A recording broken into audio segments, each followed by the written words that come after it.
Hello. Hey, howdy do, you guys?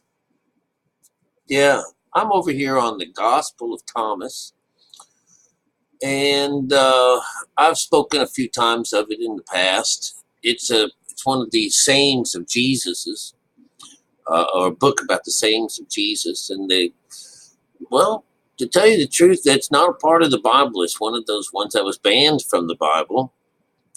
But to tell you the truth, it goes by the code. It's part of the writings. And it's supposed to be written 200-300 years after the death of Jesus. Well, that's what mankind says. But it's still written in the same format as all the other parts of our Bible. I mean, from 1 through 9, it's absolutely beautiful. And the part that I want to share with you is that, well, for the beginning of this text of the Bible, it says that if anybody could, understand any of this, will not taste death. All right. And so what we're doing here is we've been talking about the end of times and stuff, of course. And it says here, well, let's go ahead, get into time and Bible. The Bible is telling these interesting stories, these parables. We get this idea here that the disciples, let's see, how will we know when our end will come? Jesus says, have you found the beginning then? That you're looking for the end? You see, the end will be where the beginning is. Congratulations to the one who stands at the beginning. That one will know the end and will not taste death. All right? Well, that's what these sayings are saying, that if you could understand any of this business, those with the ears that can hear, let them hear. All right, and those with the eyes that can see, let them see. So here again, we get this situation where, let's see, how will our end come? Our end will come after our works. That's the beginnings. And whenever we find this beginning, when we find this end, we will find our beginning, because this idea of sowing a seed, this is what God is talking about, is sowing the seed. Once we let our seed go, once we finally figure out what it means to sow a seed, does it grow into something wonderful? And so here we get this other story here coming out of what is heaven? What can heaven be like? And we get this idea that it's like a mustard seed. The smallest is down here, number 20. The smallest of all seeds, which is, this is this idea of our child, okay? It's the smallest of all seeds. But in the mustard seed, it's just the idea. It's got this little dinky, itty bitty little thing, all right?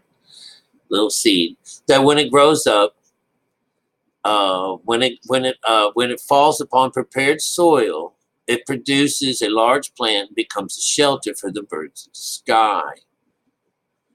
All right, so this is like the sowing of the seed, the idea, the parable of the sowing of the seeds, which is a little earlier in the same set of sayings, are the four businesses that we use to decipher the Bible with, and that is the sun and the moon and the stars and heaven, or earth, water, air, and fire. The four living beasts: the ox, the eagle, the man, the Aquarius, and the lion on the end.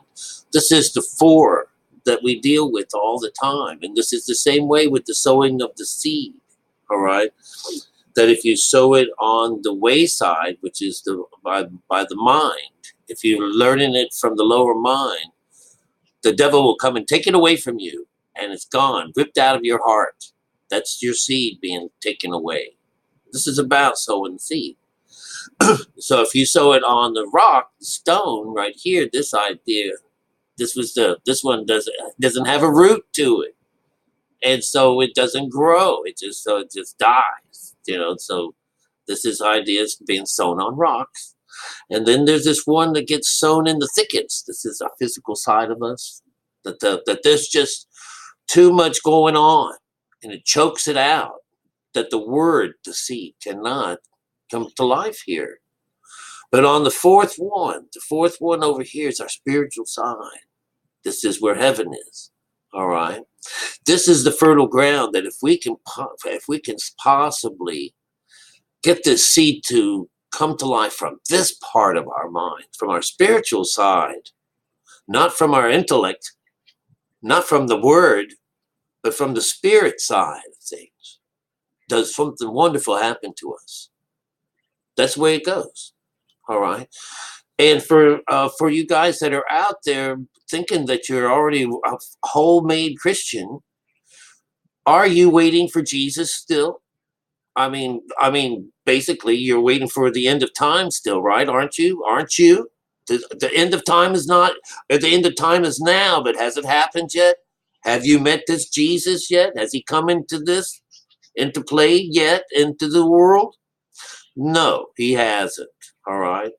By the word, he has not come. You are still to be waiting for him to come. That means you're just like the Jewish people. They're in exile. No one has God in them at all.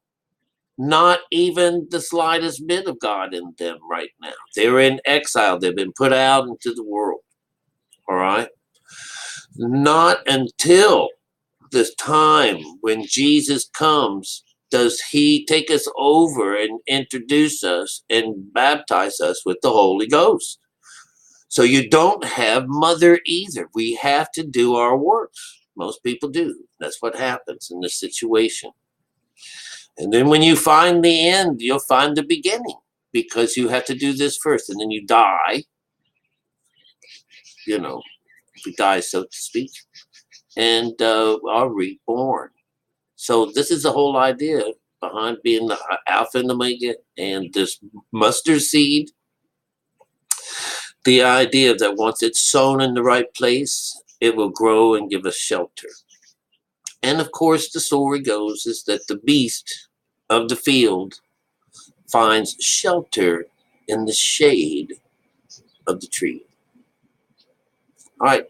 Hope you got something out of this. Chat with you soon.